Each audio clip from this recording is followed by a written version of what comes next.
Dans cette vidéo, nous allons commencer notre chapitre 3 sur les relations et les fonctions. Commençons avec la définition d'une variable quantitative. Une variable est une quantité ou une grandeur qui peut avoir différentes valeurs possibles selon la situation donnée. En mathématiques, elle est représentée par une lettre. Mon âge est une variable dont la valeur va changer tout au long de ma vie. Vous l'avez vu en secondaire 1, en statistique, il existe des variables qualitatives telles que la couleur des yeux ou le code postal, mais elles ne seront pas à l'étude durant ce chapitre. Nous, on va se concentrer sur les variables quantitatives. On va définir maintenant ce que sont les relations en mathématiques. Vous allez voir, c'est beaucoup plus simple que les relations amoureuses. Une relation mathématique, c'est tout simplement un lien entre deux variables. On va prendre des exemples de relations mathématiques de la vie quotidienne pour illustrer cela. Le temps cuisson et la température de ma casserole. Il y a une relation entre ces deux variables parce que plus je fais chauffer de l'eau longtemps, plus la température de l'eau augmente. Aussi, il y a une relation entre la vitesse à laquelle je pédale et le temps que ça me prend pour arriver quelque part. Tout simplement parce que plus je roule vite en vélo, moins ça me prend de temps pour arriver à destination. Analysons un exemple ensemble. Caissier à IGA, Marco gagne 12 $ de l'heure. Son horaire varie d'une semaine à l'autre en fonction des besoins du magasin. Il peut travailler de 0 heure à 40 heures. À ton avis, quelles sont les deux variables de cette situation? Une première variable, c'est le nombre d'heures par semaine. Une deuxième variable, c'est le salaire hebdomadaire. Hebdomadaire, ça signifie par semaine. Je vous fais remarquer que 12 $ de l'heure, ce n'est pas une variable. Tout simplement parce que c'est une quantité qui est connue, qui est fixée. Elle ne change pas du tout au cours de la semaine. Dans l'énoncé, on ne vous dit pas, des fois il est payé 12 $ de l'heure, des fois 13, 14, 15. Non, c'est 12 $ de l'heure, c'est 12 $ de l'heure, c'est tout. Une chose à retenir à partir de maintenant, quand je travaille les relations et les fonctions, ma première étape, c'est d'identifier mes variables. Et vous l'écrivez en majuscule dans vos notes de cours.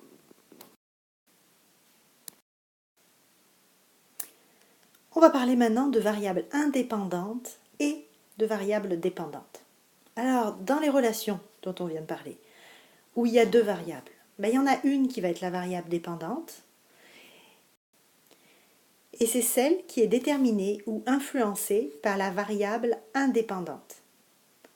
On peut utiliser la formulation telle chose dépend de telle chose pour s'aider à déterminer les variables dépendantes et indépendantes. Alors, reprenons notre exemple avec Marco.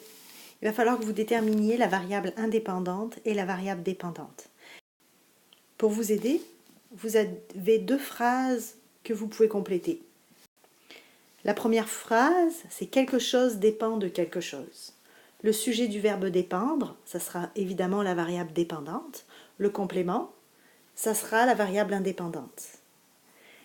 Sinon, vous avez l'autre phrase aussi, quelque chose influence quelque chose. Le sujet du verbe influence sera la variable indépendante, son complément sera la variable indépendante.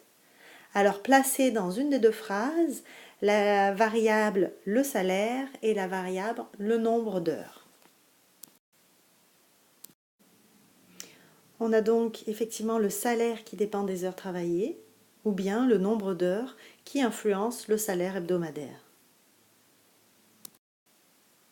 Ici, le nombre d'heures est la variable indépendante et le salaire est la variable dépendante. À retenir comme deuxième étape dans toutes mes situations, j'identifie la variable indépendante, que l'on va nommer VI parce que c'est plus court, et la variable dépendante, que l'on va nommer VD. La variable dépendante dépend de la variable indépendante, et la variable indépendante dépend de la variable dépendante. On l'a dit au début de ces notes de cours, les variables sont toujours représentées par des lettres. Alors, c'est la lettre X qui représente toujours la variable indépendante et je vous le donne en 1000. Quelle est la lettre qui représente toujours la variable dépendante? Eh bien c'est Y. Donc sur l'axe des abscisses, ça va toujours être la variable X. Dans notre exemple de Marco à IGA, c'était le nombre d'heures que l'on placerait en abscisse. Et en ordonnée, ça serait le salaire représenté par la variable Y. Puis dans la table des valeurs, il y a des manières aussi de présenter les variables dépendantes et indépendantes. Dans les tables des valeurs en colonne, c'est dans la première, la colonne de gauche, qu'on indique la variable indépendante X. Dans notre exemple, c'était le nombre d'heures. Et dans la colonne de droite, on indique la variable Y. Dans notre exemple, c'est le salaire hebdomadaire qui était la variable dépendante. Quand les tables des valeurs sont en ligne, la première ligne, c'est la variable indépendante, donc X, donc dans notre exemple, le nombre d'heures. Et dans la deuxième ligne, c'est la variable dépendante Y, et donc dans notre exemple, le salaire hebdomadaire. Finalement, à retenir, la manière où on place la variable indépendante et la variable dépendante dans un graphique ou une table des valeurs. C'est terminé pour cette vidéo d'introduction.